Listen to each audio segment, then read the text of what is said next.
So the economy is doing very, very well. Now, Denmark, I looked forward to going, but I thought that the Prime Minister's statement that it was absurd, it was an absurd idea, it was nasty. I thought it was an inappropriate statement. All she had to do is say, no, we wouldn't be interested, but we can't treat the United States of America the way they treated us under President Obama. I thought it was a very not nice way of saying something. They could have told me no. This is something that's been discussed for many years. Harry Truman had the idea of Greenland. I had the idea. Other people have had the idea. It goes back into the early 1900s. But Harry Truman very strongly thought it was a good idea. I think it's a good idea because Denmark is losing $700 million a year with it. It doesn't do them any good, but all they had to do is say, no, we'd rather not do that, or we'd rather not talk about it. Don't say what an absurd idea that is, because she's not talking to me. Excuse me. She's not talking to me.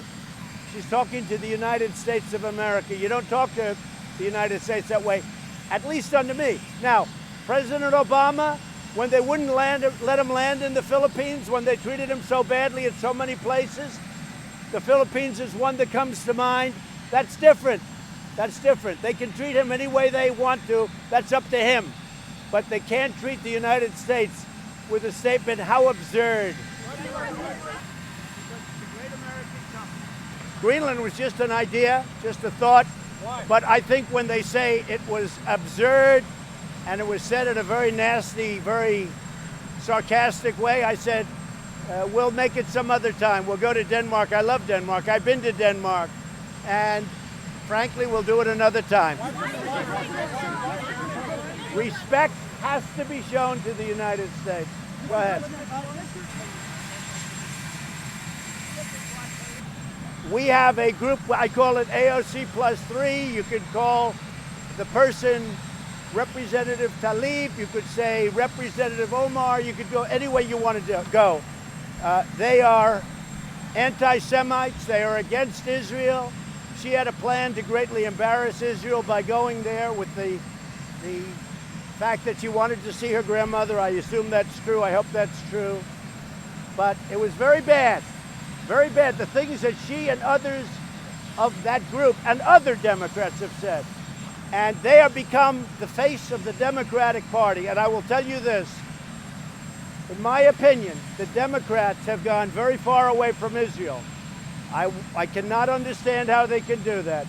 They don't want to fund Israel. They want to take away foreign aid to Israel. They want to do a lot of bad things to Israel. In my opinion, you vote for a Democrat, you're being very disloyal to Jewish people, and you're being very disloyal to Israel. And only weak people would say anything other than that.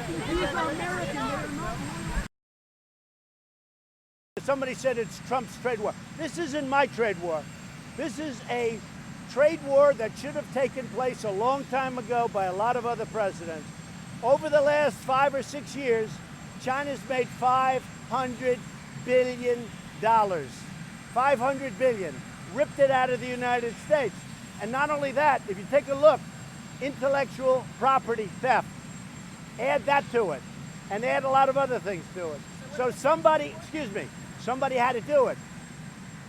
I am the chosen one. Somebody had to do it. So I'm taking on China. I'm taking on China on trade. And you know what? We're winning because we're the piggy bank.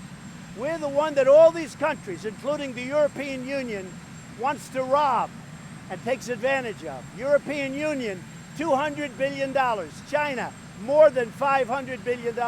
Sorry, I was put here by people. I was put here by people to do a great job, and that's what I'm doing. And nobody's done a job like I've done. Now, would China rather wait for a little more than a year and try and get sleepy Joe Biden to negotiate with instead of President Trump? Maybe, but I don't think so. You know why? They're losing too many jobs too fast. And Sleepy Joe doesn't have a clue.